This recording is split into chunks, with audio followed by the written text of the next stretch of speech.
बहुत खूबसूरत है। मेरे लिए ये सब क्यों कर रहे हो? इन सब इंतजामात का क्या मतलब है रोहान? जिलान, मेते, अपनी तस्वीरों से कहीं ज्यादा खूबसूरत हो। मछली ने कांटा निगल लिया है, अब होगी पैसों की बारिश। असलान और बाबा पार्टनर बन गए हैं।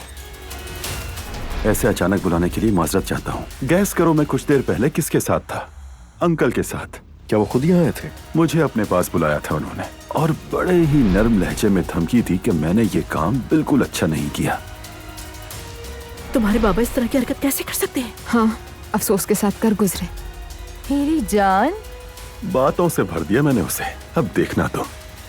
इनमें से नूर आपा की सास कौन बनने वाले हैं?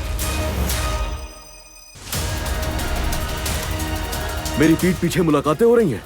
अजलान, तुम होश में तो हो? आपको मुझ पर एतमाद क्यों नहीं था जो आपने जाकर उससे बात की? बाबा, इनका दखल देना मुनासिब है? तुम किससे बात कर रहे हो? सामने कौन है, दिखता नहीं क्या? भाई आप गुस्सा ना करें। दूर हो जाओ मेरी नजरों से।